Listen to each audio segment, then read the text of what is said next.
That knot in your stomach as you pull into daycare, you already feel your child's grip tighten. The tears, the clinging, the screams that break your heart, and the daily exhaustion that comes with it. But imagine changing all of that with a simple 60-second ritual, one rooted in child development principles that turns goodbyes from chaotic to calm, from stressful to confident. A tiny shift that could completely transform your mornings. First, let's get one thing straight. If your child is clinging to you for dear life, it's not a sign that something is wrong. In fact, it's usually the opposite. Developmental separation anxiety is a normal and healthy sign of a strong, secure attachment. Your child loves you and feels safest with you. That's a wonderful thing. We're talking about the typical anxiety that most kids between 8 months and 3 years experience.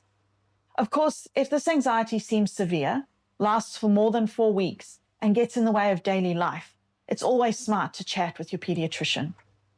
As a small number of children can experience clinical separation anxiety disorder. But for most of us, the problem isn't the feeling itself. It's that the goodbye feels unpredictable and scary to them. The good news? You have the power to change that narrative. The 60-second goodbye ritual. So, what is this magic ritual? It's a quick, predictable, and reassuring 3-part sequence. And the best part, it takes less than a minute. First up, the verbal cue. This is a short, consistent phrase you say every single time. It's not a long, drawn-out explanation. It's a simple script like, I love you, have so much fun today, and I'll be right back after your afternoon snack.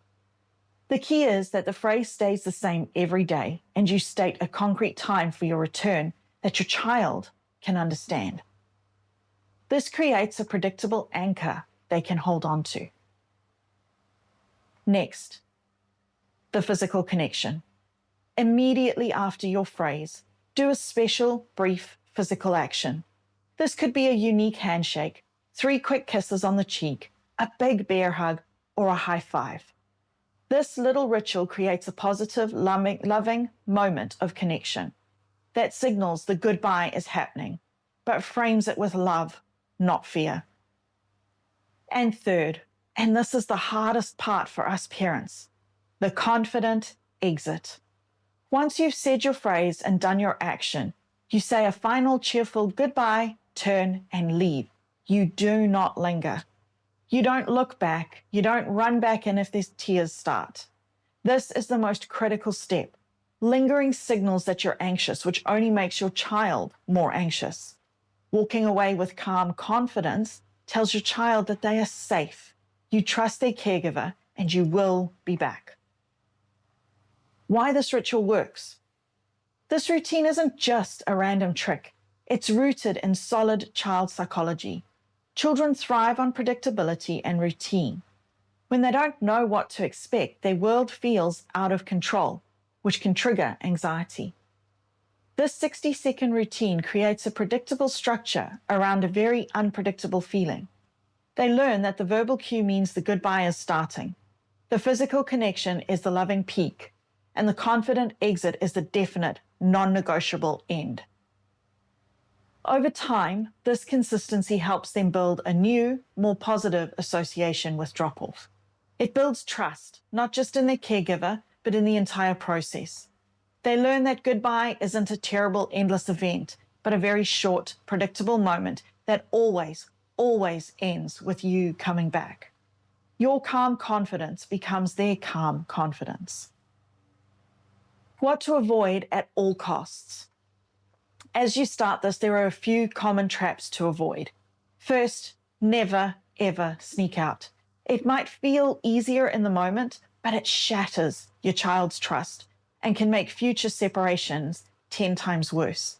They'll become even clingier because they're afraid you'll just vanish at any second. Second, don't prolong the goodbye. One more hug, one more kiss, or staying to watch them for just a minute only drags out the painful moment and communicates your own guilt and uncertainty. That said, every child is different. While the short and sweet goodbye is widely recommended, some daycares and parents find that a slightly longer but still structured transition works better for certain kids. The key is to communicate with your child's caregivers and find what works best for your family, then stick to it consistently. And finally, try not to dismiss their feelings with phrases like "don't be silly" or "big kids don't cry." Their fear is very real to them. It's much more effective to acknowledge their feeling within your verbal cue.